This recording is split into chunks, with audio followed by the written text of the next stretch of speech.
마음의 우선순위 시리즈 첫 번째 시간, 우리의 성전은 이라는 말씀의 제목으로 하나님의 말씀 선포하겠습니다. 내 마음의 우선순위 시리즈 첫 번째, 우리의 성전은. 우리는 어제부터 학개서의 말씀을 들여다보고 있습니다. 이 학개서는 2장밖에 되지 않는 짧은 그러한 하나님의 말씀의 소예언서입니다. 그런데 이 학개서를 우리가 묵상할 때 한 가지 중요한 요건이 있는데, 이것은 어떠한 관점으로 학개서를 바라보는가입니다. 이것은요, 이 성경에 기록되어져 있는 그 수많은 예언서들이 나와 있잖아요. 우리가 알고 있는 예레미야나 이사야 수많은 예언서들.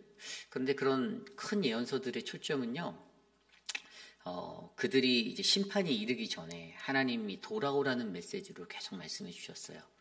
그런데 오늘 우리가 묵상하고 있는, 또 우리가 앞서서 묵상했던 에스라나 이런 선지서들의 예언서들의 특징은 이미 심판이 지나간 후의 이야기다라는 관점입니다. 그러니까 하나님의 어떤 심판, 바벨론의 포로기가 끝나고 그들이 돌아와서, 그들이 다시 고향으로 돌아와 하나님의 약속의 땅에 돌아왔을 때, 그들이 어떻게 이때 내가 어떻게 다시 하나님의 백성으로 다시 살아갈 수 있을까? 이것에 대한 이야기를 오늘 말씀을 통해서, 학개서를 통해서 우리에게 계속 전해주고 있어요. 저는 이번 시리즈를 준비하며 학개서 안에서 내 마음의 우선순위라는 시리즈 이야기를 했습니다. 1장과 2장에서 이야기하는 것은 한 가지로 다 연결이 돼요. 근데 어제 말씀 잠깐 살펴보면, 저는 어제 말씀에서 우리 김주영 목사님 주신 말씀을 드리면서 어떠한 생각을 했냐면, 메마름이 풍성해지는 축복으로 하나님이 그것들을 옮기시는 것들을 보았어요. 어떠한 메마름이 있었습니까? 그들이 아무리 많이 뿌릴지라도 수확이 적고, 배부르지 못하며 마실지라도 흡족하지 못하고, 입어도 따뜻하지 못하고, 일꾼이 삭을 받아도 그것을 구멍 뚫어진 전대에 넣음같이 되는, 그들에게 공허함이 있었다라는 거죠. 성전이 지어지고 있어요. 재건되고 있어요. 물론 그것이 중단되어져서 다시 그것을 재건해야 된다는 것을 촉구하는 이야기로 이 메시지가 쓰여지지만, 그런데 그 상황 속에서 그들이 아무리 무언가를 자신들이 채우고 살아도 무언가 큰 공허함, 허전함이 우리들의 인생에 있는데, 어제 말씀에서 그것의 핵심을 뭐라고 했습니까? 너희들의 태도를 돌아보라. 너희는 너희의 행위를 살펴보라. 그러니까 자기의 행위를 살펴보는 이것을 어제 첫 번째 것으로 이야기하며, 어떻게 하면 우리의 메말라진 삶이 풍성해진 축복의 자리로 가는가? 그것은 첫 번째는 너희의 삶을 들여다보라. 근데 어제 말씀은요, 사실 스룹바벨과 여호수아라는 지도자에게 선포되어져서 백성들에게 전달되어진 이야기였어요. 어제는 분명히 1절 말씀에 스룹바벨과 여호사닥의 아들 대제사장 여호수아에게 임했다, 학계의 말씀이 그렇게 기록이 되어져 있었거든요. 그러니까 지도자들에게 통해서 그들에게 지금은 공사의 재개가 너무나도 필요한 시점인데, 그들의 이스라엘 백성의 동족의 회방으로 멈춰졌던 이 16년간 정치되었던 이 성전이 다시 재개되는 건축의 자리로 가기 위해서, 근데 그들이 안주하고 자신의 삶의 안정권을 누려서 신경을 꺼버렸던, 그러나 너희가 아무리 풍부한 것을 가졌어도 너희의 삶에 있는 그 공허한 자리가 있는데, 이 메말라진 너희의 삶의 자리에 그 공허함이 채워진 자리를 어떻게 해요? 어제 말씀해 보니 들어서 순종하였더니 백성이 다 여호와를 경외함으로, 하나님의 말씀에 담긴 그 말씀 속에 하나님을, 학계를 바라보는 게 아니고 하나님을 바라보는 거예요. 학계를 통해서 학계 너머에서 일하고 계시는 그 하나님을 발견하였더니, 하나님 뭐라고요? 임마누엘, 내가 너희와 함께 하겠다. 그래서 공사가 시작되었던 그 이야기로 나아가는, 그래서 그렇게 나아갈 때에 하나님의 그 축복의 자리로 그들이 인도받는 것들을 발견하게 된다. 그래서 어제 말씀에서 김주영 목사님이 주셨던 말씀에 굉장히 중요했던 건, 첫 번째로 자기 자신을 살피는 것이 우리들의 메말라져 있던 삶의 자리가 다시 축복의 자리로 이동할 수 있는 그 길임을 발견하게 되었던 거죠. 그리고 그 말씀에 이어서 오늘 이제 2장 말씀이 시작되어지는데, 오늘 2장 1절에서 9절까지의 말씀에서도 두 번째 키포인트를 말해요. 메말랐던 삶의 자리가 축복으로 가는 그 자리. 그런데 어제 분명히 그것이 마음의 문제라고 했어요. 레브라는 히브리어 단어가 나와 있던, 마음을 감동시키며 마음.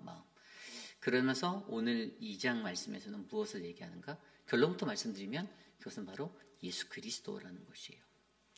그러니까 우리의 삶의 공허한 자리가 메꿔지기 위해서 내 삶의 자리를 되돌아보는 나의 행위와 나의 행동을 되돌아보는 묵상이 있었다면 거기서 끝나지 않고 그 삶은 오늘 말씀에서 전해주신 대로 우리가 예수 그리스도께 꼭 붙어서 예수 그리스도를 바라보는 인생이 되어야 되는데 오늘 그것을 어떻게 우리에게 설명하는가. 저는 오늘 말씀을 통해서 저와 여러분들 우리의 성전을 바라보기 원합니다. 하나님의 성전이 어떠한 성전일까요?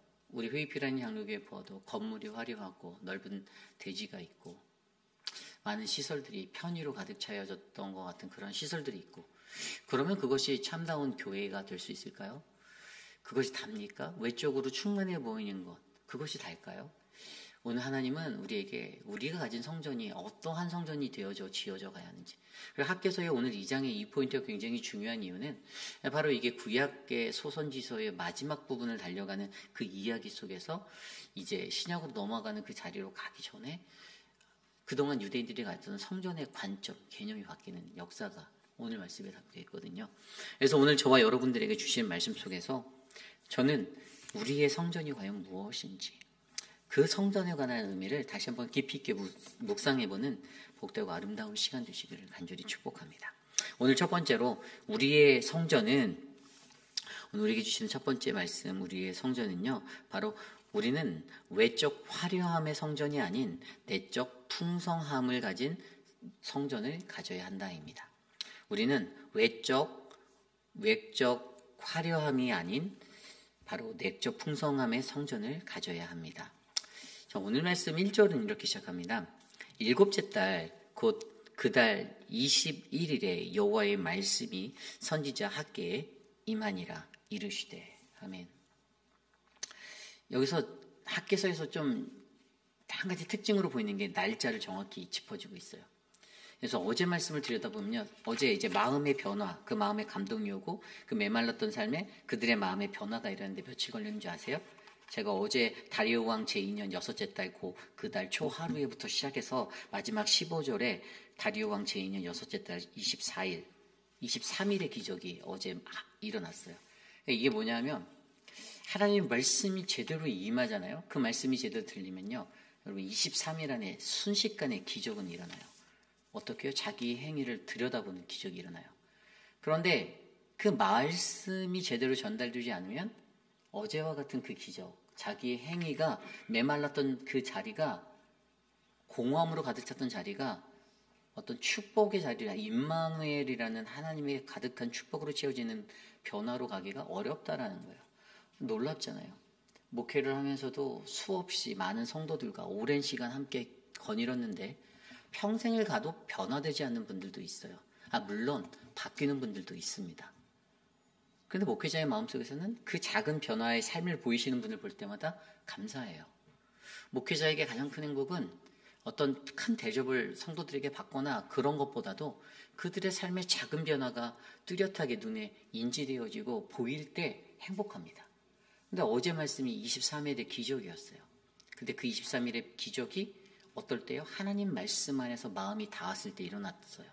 근데 오늘 말씀에서도 일곱째 달, 그 달 21일이라고 얘기하고 있어요.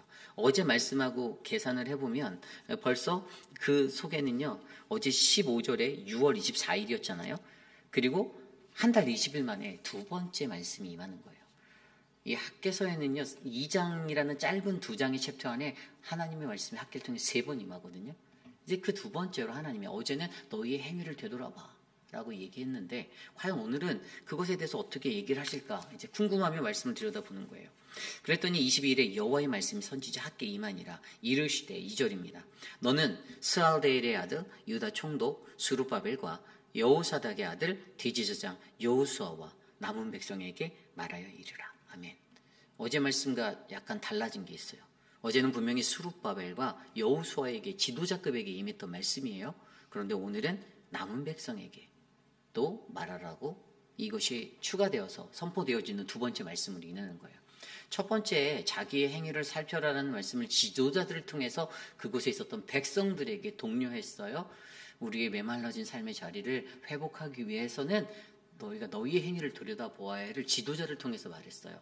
그런데 이번에는 그 모든 백성에게 동시에 학계의 말씀이 하나님의 말씀으로 전달되어지고 있는 장면을 우리 묵상할 수 있습니다. 그러면 3절에 이렇게 나와 있죠. 너희 가운데 남아있는 자 중에서 이 성전의 영광을 본 자가 누구냐? 이제 이것이 너희에게 어떻게 보이느냐? 이것이 너희 눈에 보잘것없지 아니하냐? 아니 갑자기 임한 말씀이 뭐냐면 질문이었어요. 어떤 질문이 임했습니까? 지금 짓고 있는 스룹바벨 성전과 이전 성전 어딜까요? 솔로몬 성전이에요. 예전에 너희들의 마음에 새겨져 있었던 그 솔로몬의 성전과 지금 짓고 있는 이 스룹바벨 성전에 대해서 갑자기 컴페어를 해요. 비교를 해요. 그러면서 이전 성전 너희들 본 사람들 있지? 그 사람들 누구야? 그런데 지금 너희 눈에 보이는 이 성전은 어때? 이렇게 물어보는 거예요. 예전 성전과 지금 성전의 차이는 좀 쉬운 말로 바꾸면 이렇게 물어보는 거죠. 아니, 뜬금없이 왜 비교를 해가며 이렇게 물어볼까? 그리고 굉장히 심한 과장법을 쓰는데 예전 성전과 이전 성전을 비교하며 지금 성전은 보잘것없이 보이지 않니? 지금 짓고 있는 스룹바벨 성전은 되게 초라해 보이지 않아? 이렇게 이야기하고 있는 거예요. 그래서 중요한 포인트가 한 가지 있어요. 이것이 너희 눈에 보잘것없지 않냐라는 이 3절 9절에 보잘것없다라는 히브리어 단어 아인이라는 단어. 근데 이 단어는요, 보잘것없는 것, 전혀 존재하지 않는 것 같은, 없는 것처럼의 의미를 가지고 있어요. 그런데 왜 이것을 비교했을까? 여러분, 많은 유대인들은요, 화려함의 성전을 바라보았습니다. 그리고 화려했어요. 그들의 마음속에 있었던 솔로몬 성전은요, 금, 은, 백항목, 가장 최고급, 최상의 재료로 지어진 성전이었습니다. 다윗이 아버지가 사전에 엄청난 것들을 이웃나라에서부터 다 조달해서 채우고 준비했던 아주 최상의 것으로 지었던 성전이었어요. 유대인들의 마음속에 성전이란 하나님의 임재의 상징이기도 하지만 그들의 삶의 자부심이었습니다. 그 성전이 엄청나게 하나님이 거하시는 집이다라는 그 마음이 있으니까 여러분 그곳은 자신들이 드려야 하는 최고의 어떤 신앙이라는 측면에서도 유대인의 국가라는 민족의 차원에서도 이 성전의 것은요 굉장히 큰 의미를 가지고 있었던 화려한 최고의 상징의 자리였어요. 그런데 보세요. 오늘 이 스룹바벨 성전 지을 때 어떻게 졌습니까? 금은 물론 들어갔겠죠. 그런데 어제 말씀 8절에 보면 뭐라고 나와 있어요? 너희는 산에 올라가서 나무를 가져다가 성전을 건축하라. 솔로몬 성전 지을 때하고 달라요. 산에 올라가서 나무 캐다가 하래요. 나무 뽑아다가 하래요. 나무 잘라다 쓰래요. 보이는 것이 굉장히 초라해 보였다라는 거예요. 화려함이 예전 같지 않았다라는 거예요. 유대인들의 마음에 어떤 마음이 들었을까요? 유대인의 마음에. 그런데 오늘 여기서 아까 히브리어 아인이라는 단어가 전혀 존재하지 않는 것처럼 보잘것없는 무엇이 생각납니까? 보잘것없는 예수 그리스도가 생각나는 거예요. 오늘 성전의 개념을 바꾸시고 계세요.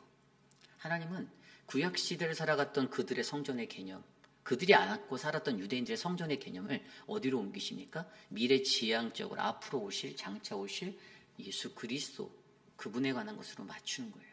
나사렛에서 태어난 예수, 아무도 나사렛에서 무슨 선한 것이 나올 텐데 뭔데? 말이 안 되는데 보잘것없는 마국간에서 말구유 마국간에서 태어난 그 나사렛에서 야 그거 뭐야? 예수가 누군데? 예수님이 무슨 대제사장이냐? 그가 뭐 교사야? 율법교사 바리새인이냐? 뭐야? 아니 목수인데요. 근데 뭐 보잘것없다라고 보여지는 그것에 대해서 너희들이 기다리는 성전이 무엇이냐? 우리가 기다리는 성전 바로 메시아, 내 안의 성전.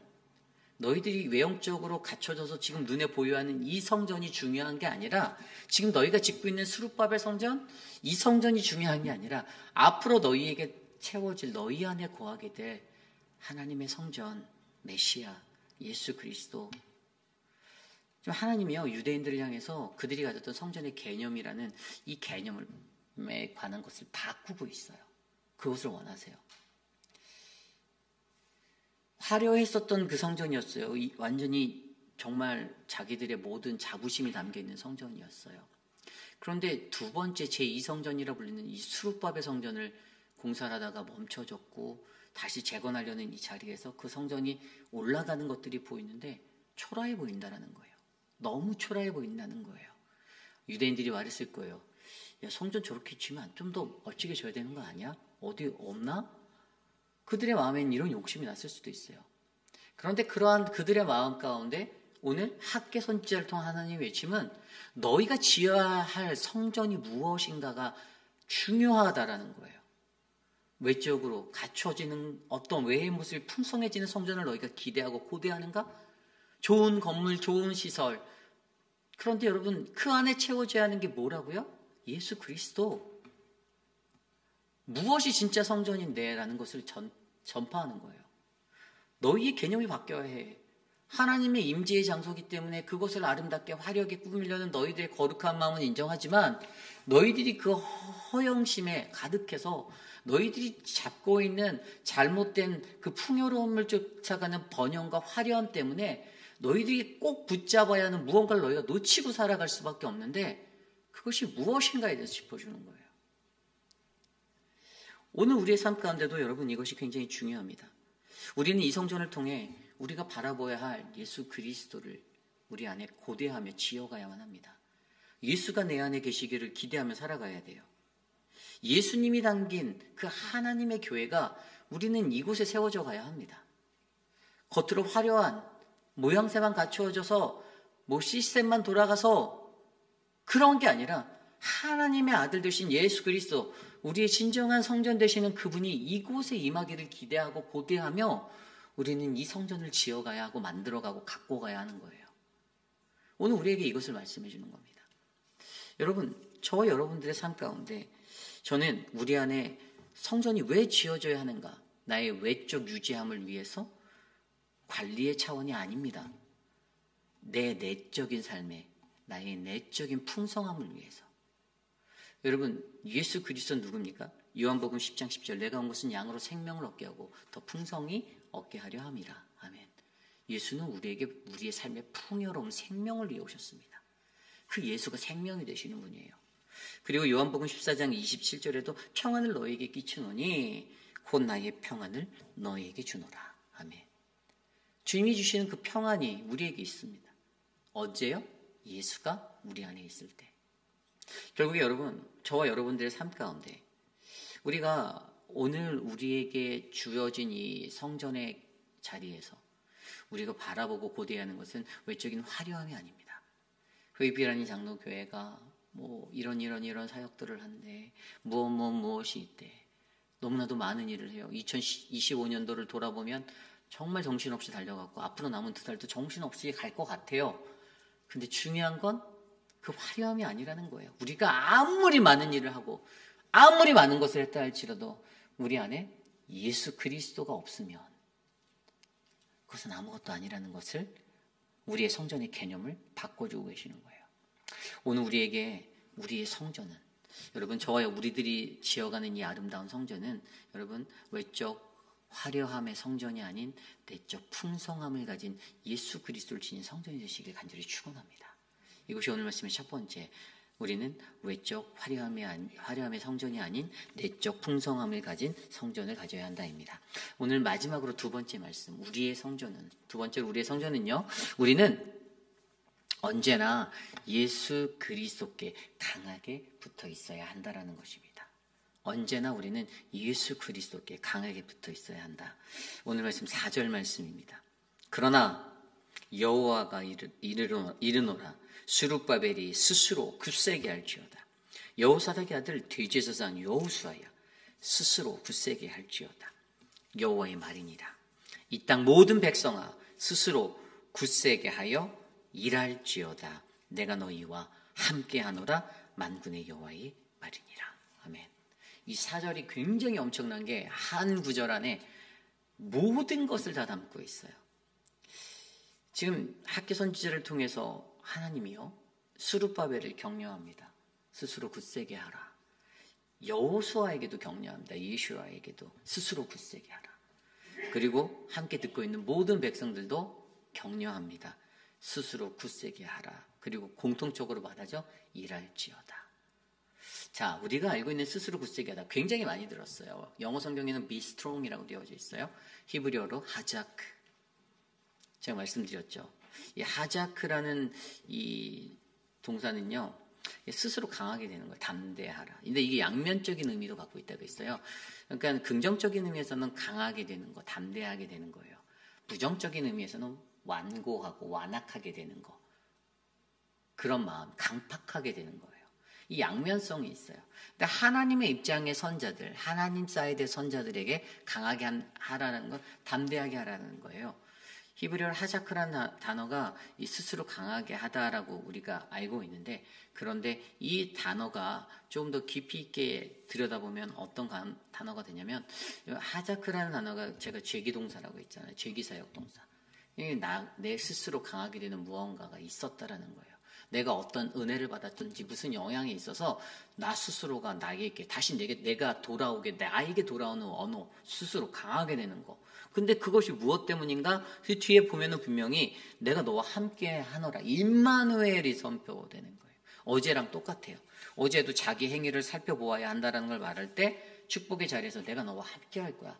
너가 메말라 있는, 너가 공허함을 느끼는, 근데 이것이 뭐예요? 잘못된 태도 때문이라고 했잖아요.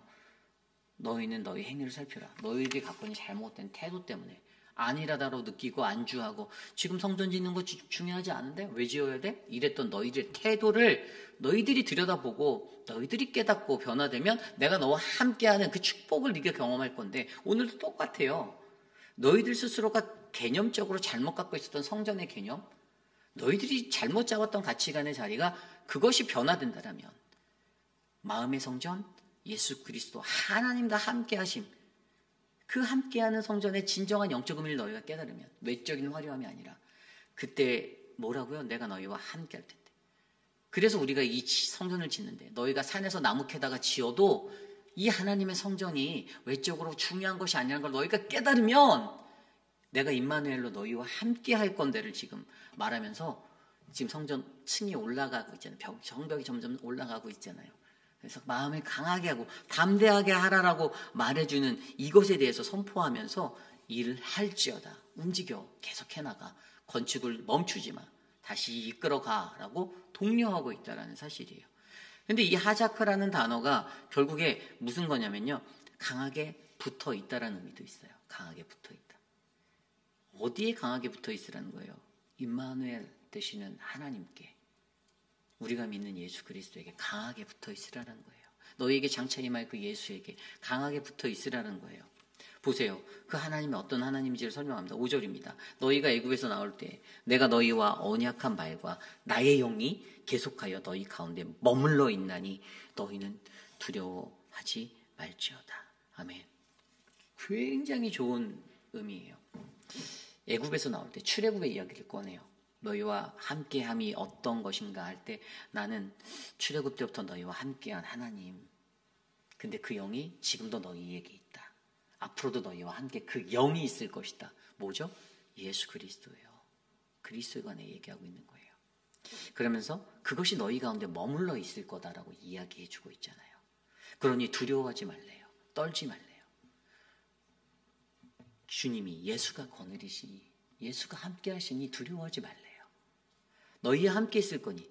여기에서 근데 한 가지 영적인 의미를 주는 단어가 또 있어요.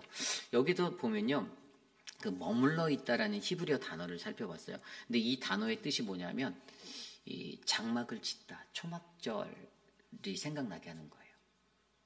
초막을 짓다. 우리의 유대인의 그것 가운데 초막절이 생각나게 하는 구절이에요. 머물러 있다. 나의 영이 머물러 있다. 머물러 있다. 장막을 짓는 것인데, 이 히브리 단어가 장막을 짓다, 초막을 짓다라는 의미인데, 이것이 뭐냐면 오늘 말씀 1절에 일곱째 달 7월 21일, 그때가 언젠가? 그때가 초막절이었어요. 유대력으로. 왜 그때 이 말씀을 주시는가 굉장히 중요하죠. 초막절, 유대인들이 7월 10일 날에 대속제일을 보내죠. 그리고 15일부터 일주일, 7일 동안에 21일까지 초막절을 보내요. 초막절은 뭡니까? 광야에서 우리에게 은혜 주셨던 하나님을 상기하고 생각하고 회상하며 기억하며 초막 생활을 하는 거예요. 그러니까 이것도 성전과 밀접한 연관이 있는 거예요. 내가 그때 너희와 함께 했던 그때에 너희 기억하지? 너희가 초막을 지어도, 이게 초막이어도 너희 행복할 수 있었고 너희가 안전할 수 있었고 너희가 평화를 누릴 수 있었던 거 내가 너희와 함께 했잖아. 너희가 화려한 건물을 지어서 너희가 강남 땅에다가 그 교회를 지어서 내가 거기 있는 것이 아니라 너희가 금싸라기 땅에다가 금으로 은으로 치장한 화려한 것을 지어서 내가 그 교회에 거기에 임재하는 것이 아니라 초막이나 궁궐이나 어디서든 나는 너희와 함께해. 이것을 가르쳐 주는 거예요. 그래서 7월 21일 일곱째 달 이 오늘 1절에 나온 이 구절에서 바로 거기에 머물러 있는 어디에 계신 하나님?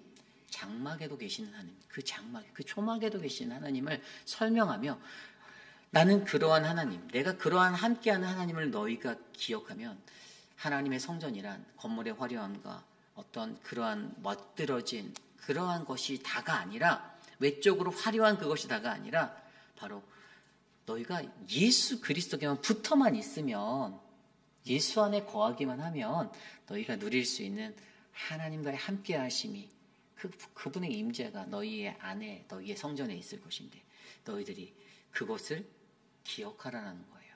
그러면서 뭐라고 말합니까?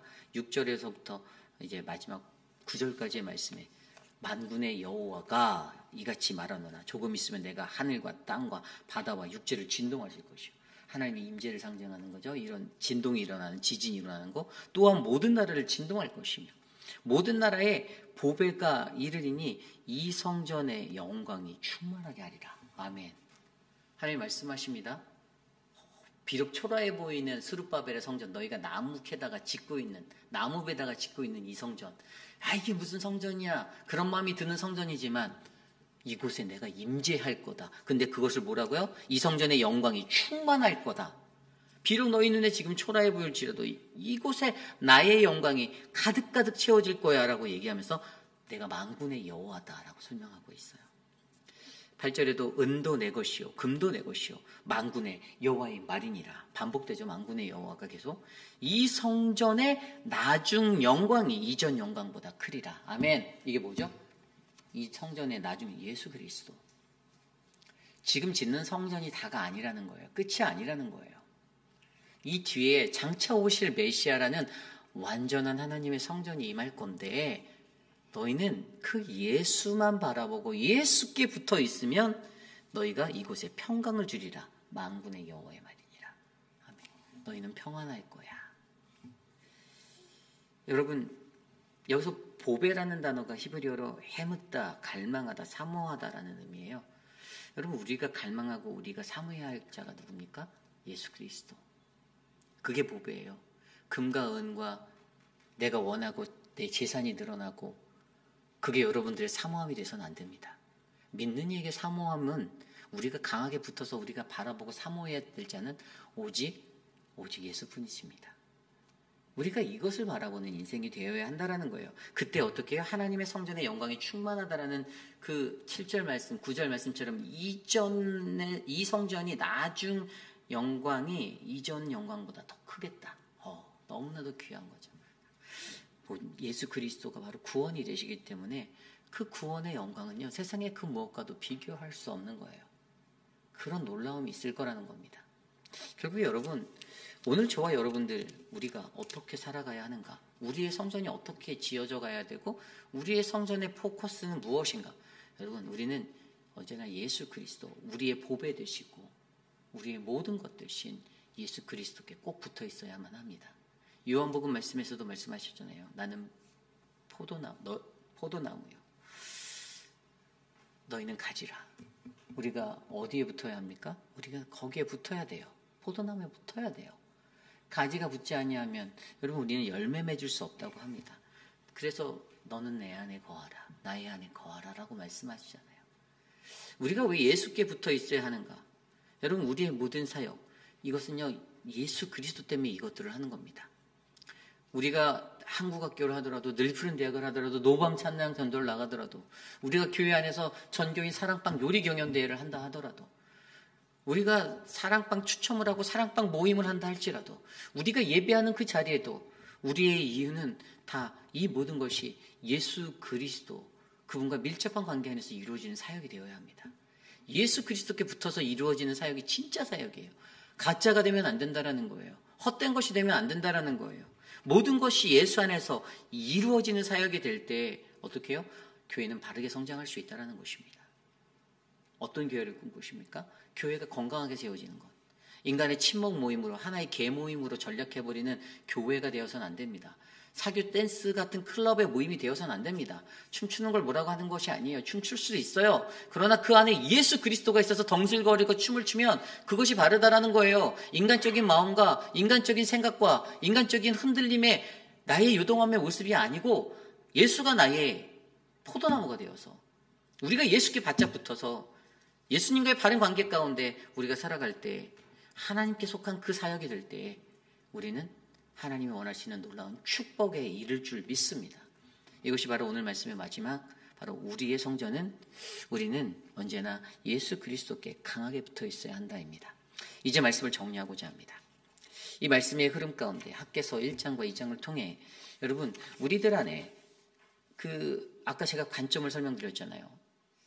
심판을 받고 포로기에서 돌아온 자들의 관점으로 바라봐야 한다는 거예요. 모두가 다 그랬지 않았지만 어떤 이들에게 안정적인 삶이 있었어요. 그러나 사실 여러분 포로된 자들이 돌아와서 그들이 가지고 있었던 게 얼마나 많았겠습니까? 어떻게 보면요 초라해 보이는 스룹바벨 성전이었지만 저는 솔로몬 성전의 화려함이 있었다면 저는 이곳에는 성도들의 따스한 헌신과 열정이 스며든 정성이 가득 담긴 성전이 초라해 보이지만 스룹바벨에는 담겨 있었다고 믿습니다. 그 성전에는. 스룹바벨 성전 제2성전이라 불리는 그곳에는요. 빈민가도 같은 자들의 정성 어린 헌금이 모여서 나무를 쌓았을 것이고요. 그것이 없는 자들은 산으로 올라가서 나무를 캐다가 짓는 정성이 있었을 거고요. 그리고 여기에 중요한 거는 에즈라와 스룹바벨과 이런 사람들 또 학개 선지자와 이런 선지자들을 통해서 무엇을요? 성전 안에 채워져야 할 것이 무엇인지를 가르쳤잖아요. 말씀이 채워져야 된다. 예수께 붙어야 된다. 그러니까 솔로몬 성전, 다윗 때부터 준비되었던 솔로몬 성전보다 훨씬 더 가치가 있고 의미가 심장했던 성전이었다라고 저는 보여요. 여기 보이는 것이 다가 아닙니다. 외적인 화려함, 우리 교회가 큰 것들을 해서 우리 교회가 큰 것을 가져서 그게 다가 아니죠. 과연 우리 안에 무엇이 어떠한 성전이 지어져야 하는가? 예수 그리스도께 꼭 붙은 이 성전의 개념을 바꾼 아름다운 성전이 저와 여러분 우리 모두에게 지어지기를 소망합니다. 오늘 주신 말씀 가운데 그것을 바라보며 함께 기도합니다. 하나님, 우리가 아름다운 성전 짓기를 원합니다. 나에게 그 은혜를 베풀어 주시옵소서. 함께 기도하겠습니다.